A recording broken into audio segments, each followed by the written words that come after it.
Right, here we are. Let's get to it. Let's talk all about farming. So we built a very large farm here in Farthest Frontier, and we're even going to build it bigger. There's a huge area here to expand where we're already using cattle in order to fertilize the land and make it even better for crops. It's going to be an amazing expansion to our city as we're approaching, in this one, almost 800 people. We're getting there, and it's going to be big. But in order to get to this point, you can imagine all the things you need to do in order to, start farming and eventually start feeding more people. And there's a huge amount of almost tax you have to pay for manpower every time somebody moves in. If you had 10 people move in, there's a chance you'd probably have 4 to 6 people go over to your farms or have something to do with farming and milling and baking. And it's very important because even with this city, look at this, it's telling us that we only have 1 month of food in storage. But don't worry, there's a lot of things that we're farming and still a lot of food that's being processed from that, including a lot of grain that's being turned into bread for the winter months. So that shouldn't be too much of a concern.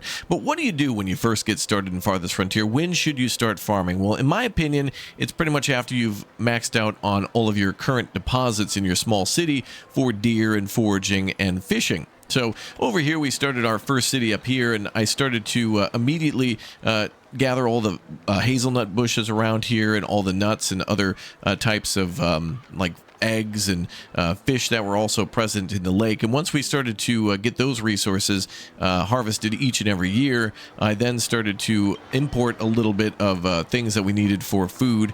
And then we started to now farm. Now, by now, I mean maybe about 30 years ago in game or something like that. But when we first start, we want to start by essentially going for veggies, and I think that's a really good area to begin with. So let's pretend as if we haven't built this farm here at all, and we're going to go ahead and build in this area that we found that's so magically fertile. I wonder why it is. Well, that's because the cattle farms are here. But what we're looking for essentially is an area that's almost like a bluish green, right? This is a super fertile land, as where this other green land is pretty good too, and anything that's kind of more yellow or brown you should stay away from. So anything green is good to go, and eventually you can bring over night soil, basically fertilizer to make those even better. So it doesn't really matter too much if you start on the green or that really beautiful blue green. But what we're going to do here is we're going to go under and build our first farm under food production, and we're going to go to our crop field here, and we're just going to put it down. Now, your first fields, I recommend to not just build 1, but to build 3, and know that it's going to be a long time until it's really fully functional, and it's going to be a hard start, really. For farming. So you can start with 1 field and start farming on it, but it's going to be kind of build 1, clear it of weeds and stones, and then do it 2 more times to get up to 3. Now, the minimum size for a field in this game is, I believe, a 5x5. So that's the minimum size for a field, as where the biggest size is actually unlimited, even though it tells you you can't build any larger than like a 12x12. There are ways to do that, and we'll discuss that in just a little bit. But let's start with a minimum 5x5 here. And then I'm going to do the same on the other side up here. See if we can do another 5x5. Get it close. If I goof, it's okay. We're just trying to learn, that's all. And then we're going to do another one there. And let's do a... It says a 5x6 there. Oh no, did I already goof? I probably did. Yeah, it's 5x6, but that's okay. It doesn't really matter. Sometimes you might want to make it a little bigger because there's just a little bit extra green. It's okay. Don't worry. No one's going to judge you. Now, what's going to happen during the spring months is that the workers are going to come out here and they're going to start building the fields, right? Now, they're not going to do that at the moment because we're heading into winter and the ground is frozen. As you can see here, construction has been halted due to the winter. So these areas have been marked off to be cleared of trees and anything else for the fields to be built. Now, once a field is built, it'll essentially look like this, and there'll be like a little bit of bushes and maybe a fence around it. It looks really nice, actually. And if you click on it, you'll kind of notice something about it. The first area I want to bring your attention to is here. This is the first area to start, where it says yield factors for, and then it says no crop selected, but that's how it'll read when you first begin.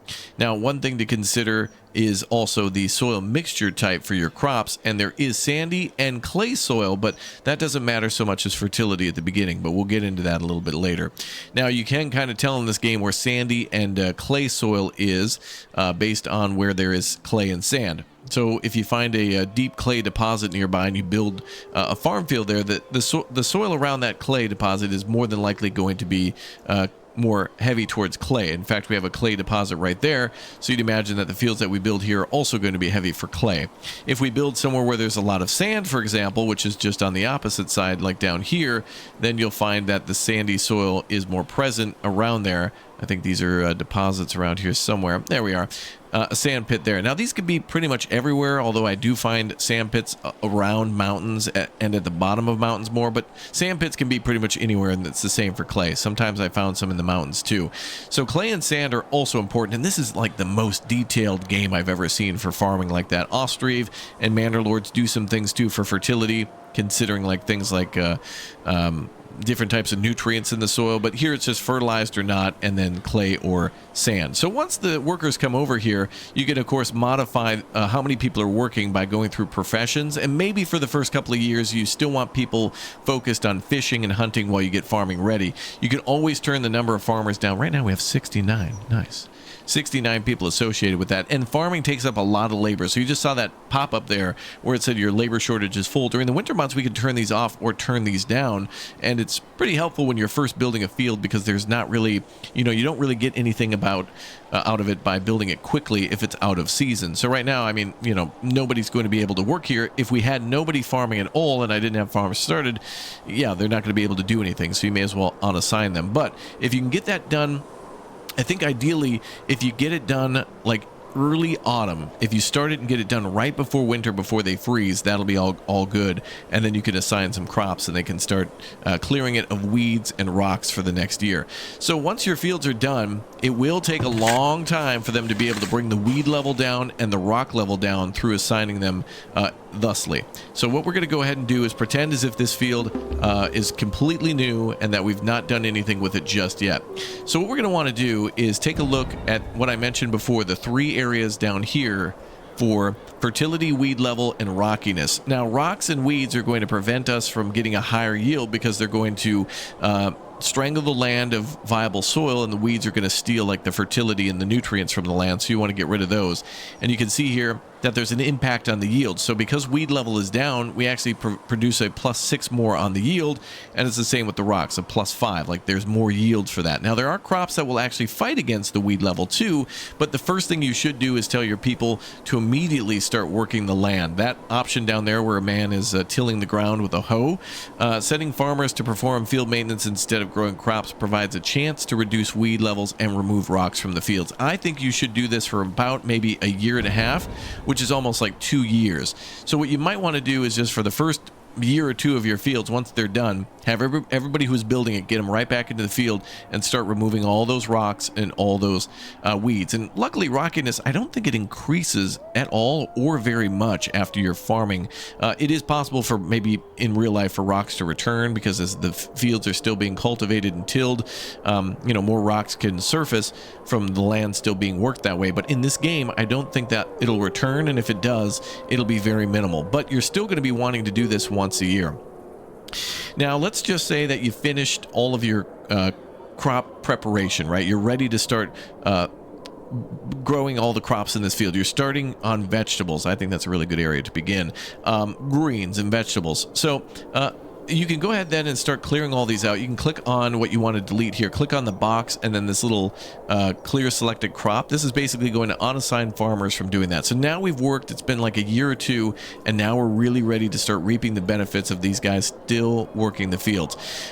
One of the greatest things in this game is all of the crop information here. I mean, there is a lot to consider now. What do we grow and when? And it's a hard decision to make, but it's a very easy decision to make for this cabbage being like the MVP of the game and of most cultures, especially in like Central Europe and Eastern Europe, and in many places, not just cabbage either, but other crops that are similar. This is, especially in this game, so hardy that it produces a lot of good yield, and also it's resistant to cold and heat, which means you can grow it pretty much year round, that you can actually, farm.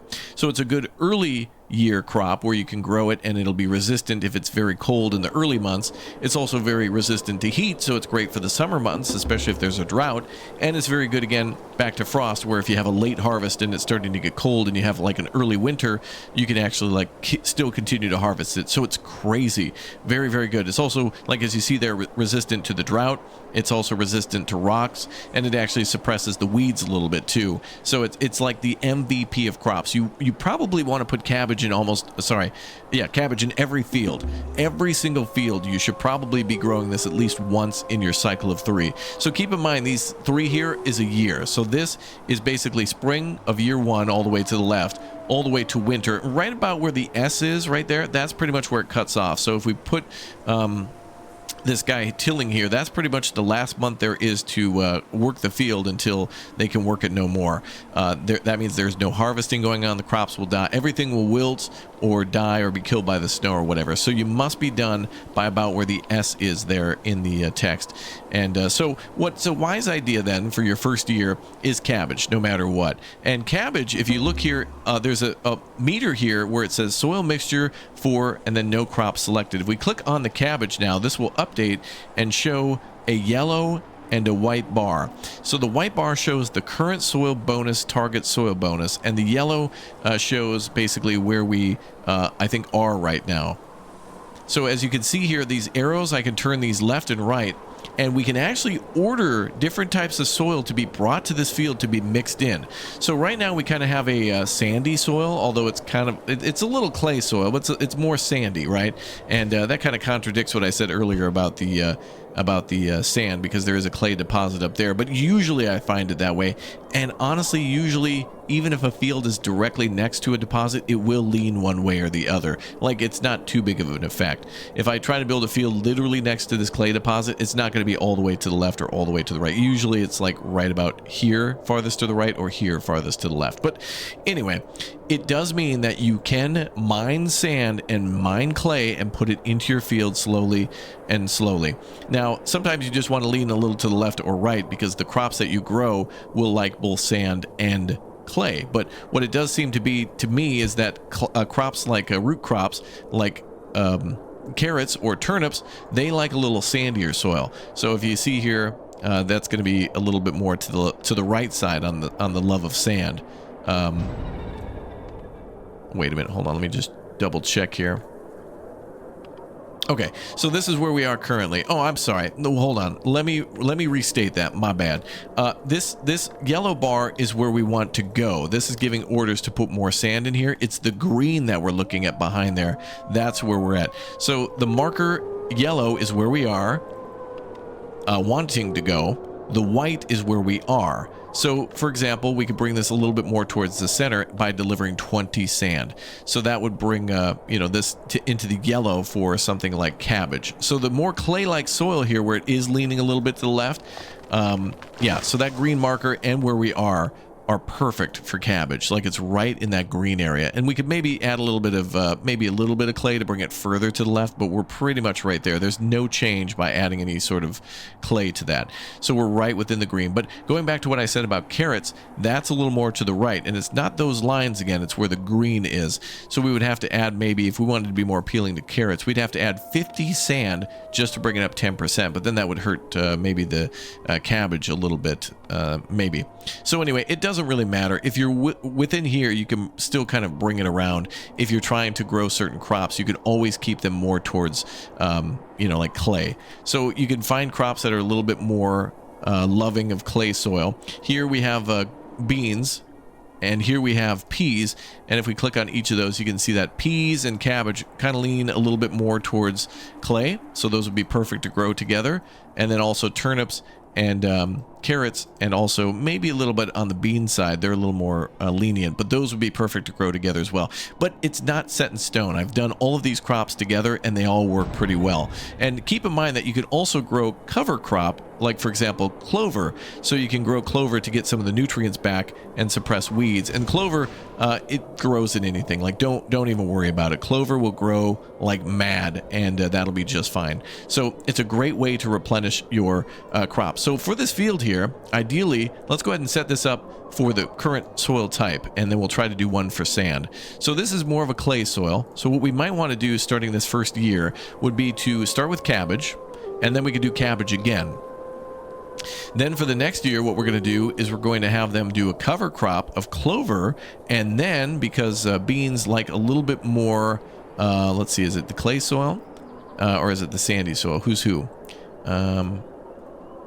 So for the beans there, they like a little bit more of a kind of a more cold environment too. So we'll do clover afterwards. So what we'll do is we'll mix these two around and we'll have clover afterwards. Now that's pretty much going to exhaust the soil here. Two things of cabbage and then the peas is going to really hurt the soil's fertility. But keep in mind that we're also fertilizing these fields too. Automatically, if a field gets low in its fertility, we do have the night soil operators ready to do this. Now, by this time when you're farming, you should have one of these up.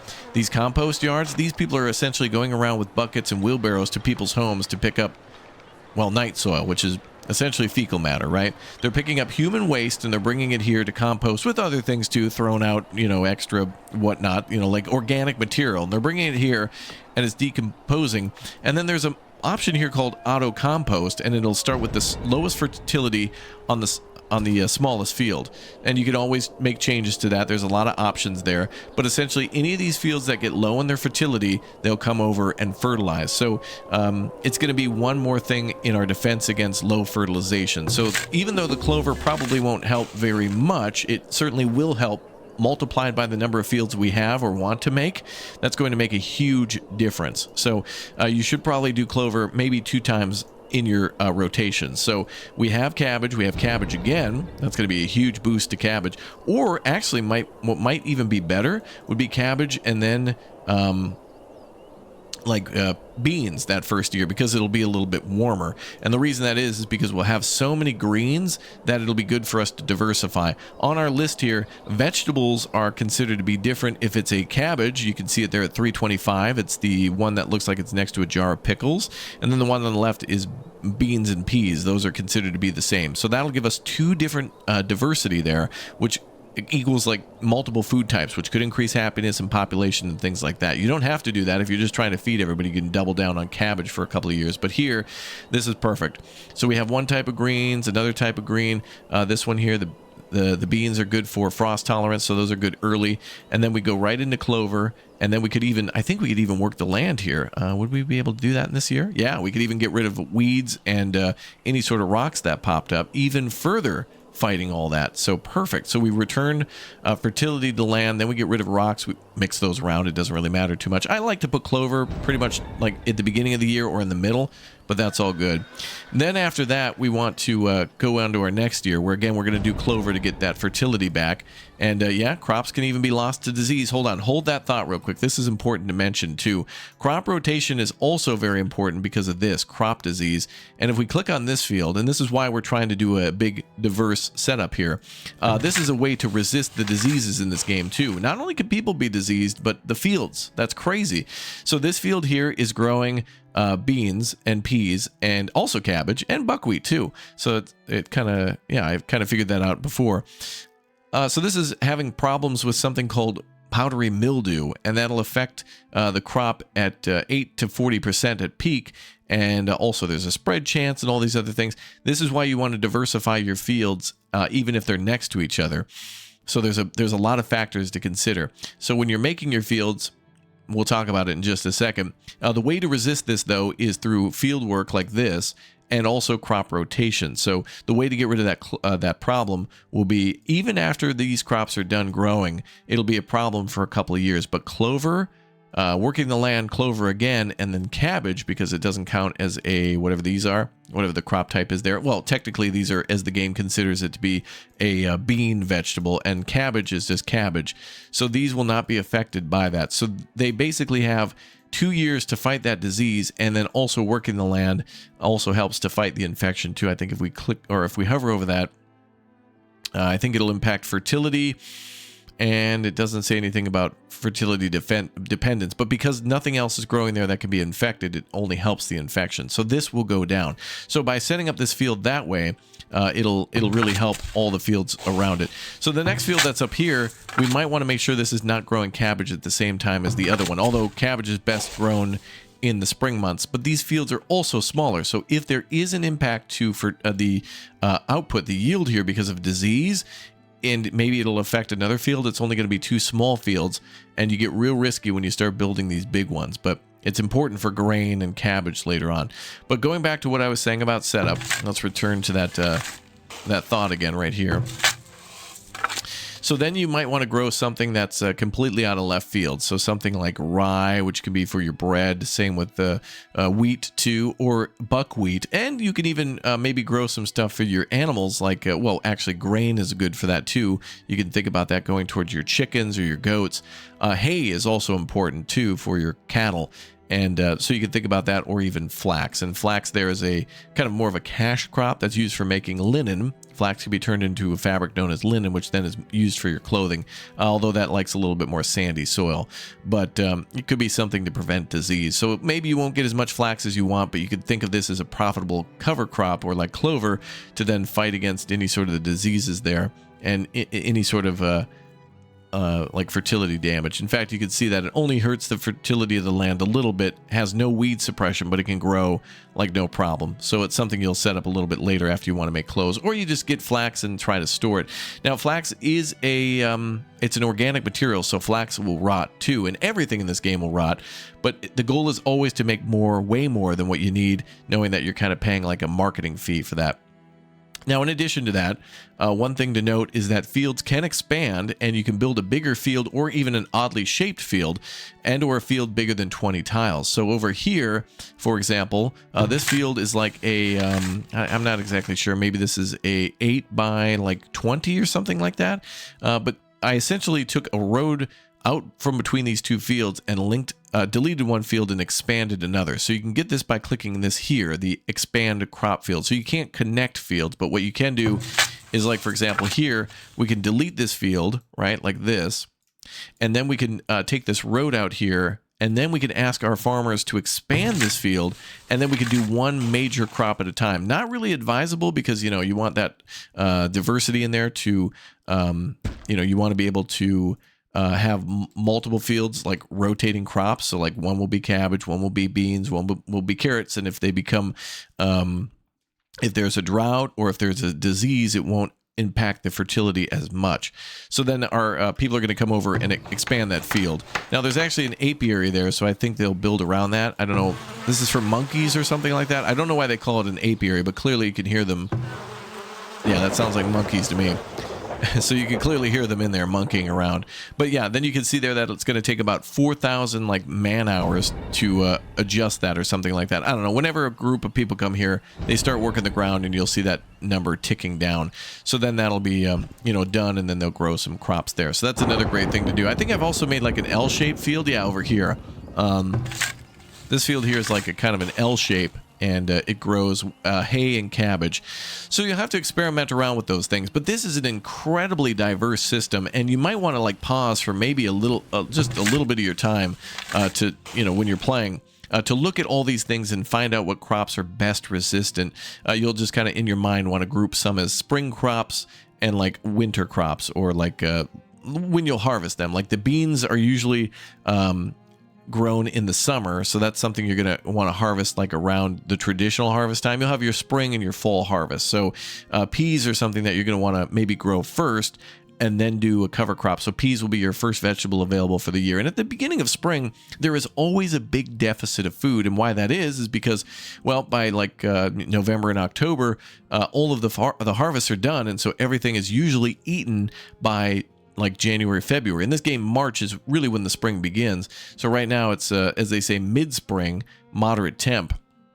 So to me, this is like, you know, March, April, and this is when all of the farming pretty much kicks off. And then around maybe June and July, that's when you're going to have some of your early crops that are frost resistant. So cabbage and other types of peas and things like that. Then your beans and your wheat and other things that are grains will come in towards the end of the year. So buckwheat, rye, And so that's going to be like your maybe September, October harvest, hopefully done by November.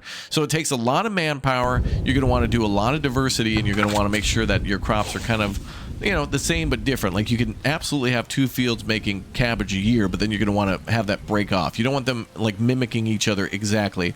If you're having 2 fields do, you know, cabbage, that's fine. Oh, I got Academy upgraded to tier 2. Yay. But anyway, if you have cabbage, that's fine. But then make sure next year is maybe one could do cabbage again, but then something else the next year, like maybe clover or something. So just make sure they're not always the same. Otherwise, disease will kind of take advantage of that. So if you notice you have a field that's got disease on it, that's okay. Just make sure it's not all the fields. You're bound to have disease at some point, but resisting it is through rotation and time. That's really going to be your major way to do that. Now, once you're ready to go into advanced farming, this is pretty much what it's going to look like. You might not like that, but that's what peak farming is going to look like, is bringing out the cows and having their pastures. And we'll talk about that a little bit later if you want to know how to get cows. But basically, I have 2 farms here with 2 different pastures going, and they're going to raise the fertility here. And then eventually, I'm going to mimic this here, like these smaller fields, and then start building multiple small fields here to make sure that we're making a lot of little advances in where we need food. So it's probably going to be like in the beans and the turnips and carrots. That's going to be where we want more vegetables. Now, that other thing there is also mushrooms, so you could probably get some of those via the forager, and technically the forager is kind of a farm now, and I'm going to go into a tutorial on that when we talk about blueberries. But these things here, the tier 2 foragers, now are kind of like mini farms that grow things that you don't necessarily always get from farming. So they are farming, but they're a forager. They're somewhere in between. So now you can farm like nuts and more berries and also like mushrooms. So if you hadn't gotten mushrooms, you can always get them that way. So a great way to diversify your diet. I think honestly vegetables are the hardest thing to get, and also like maybe a little bit on the fruit side, but those are still easy. It's really the preserving of that's difficult. So there is a way to preserve vegetables, you know, like pickles, through jarring. I think they might call it canning in the game when you get that upgrade, but there is a building called the Preservist that makes sand into glass at the glass maker, and then takes those glasses and turns them into preserves at the Preservist building, and that is always an arduous task. It is very difficult to get enough of that stuff preserved, but it's a very high level of preservation. If you're able to get a tier 2 root cellar, and you're able to get barrels, and you're able to get one of the perks to stop spoilage for the temple, and you're also able to make those into jars, you're still going to have food problems. But, you know, here at our temple, speaking of farming, and this is kind of related, there's a thing here called Eternal Ice of Amatok, and that shows that food spoils 25% slower. So even with all that, and even with all of these massive, I've got storage over here for all this stuff, these root cellars here, and also granaries for gathering grain and gathering other vegetables and meat that we're getting nearby, you know, it still goes bad. Like, there's still some spoilage. Right now it says 0 because we're not making enough, but that's why this big farm is going to be expanded upon. So all this area is supposed to be fertile and will look like this. So when you're thinking about initially farming, it's probably going to look like that. You know, maybe you'll build 4 fields here, then connect them together to make even more of one crop, especially cabbage and then maybe wheat. And then you're going to need to expand little by little into things that people aren't getting. So at the beginning, it probably should be bread and cabbage, but then you're going to want to do turnips and beets and things like that. So it's going to look like this, where, you know, it's not a 5x5 field. It's a little bit extended from that because you're trying to make just a little bit more of each thing, and then just a little bit more, and then just a little bit more, keeping in mind that you need to rotate because of disease, and then we'll mimic that over here too. So look at this is amazing. This here is pretty much the size of the whole city. I mean, your farm, look at that. In the same screen, there's the whole city pretty much. There's like a couple of houses that aren't in the shot, but pretty much everybody's living within this area, and we need to do like 2.5 times that. Like there's like a whole farm here. Right, there's also an orchard up here, or sorry, chicken coops are up here too, and they're doing the same thing, and so can goats. Goats, chickens, and cows can all do that in terms of fertility. I just have them just for the chickens, but there's that, and then also a whole orchard right here too. And orchards are kind of the same thing, a little different. We'll talk about that briefly though. But yeah, for this, speaking of farming, you can plant these trees, and then there's a work area. I don't know why it's not a square. The devs should definitely make it a square, but we have in the game apples, peaches, and pears, and then you can grow those essentially just in a large farm row, and then just assign somebody to work there. It's not too crazily complicated, but you know, what you should do is put down a work area first next to the arborist building, and then just put down trees in there. Right here we have, I think these are pears and apples that we're growing, so we still have to grow peaches. But that's another great thing to consider for your food production. I always think of it as a little different because it's kind of, there's really not much to it. Once you plant the tree, they're pretty much self-driving. They do pretty much everything on their own.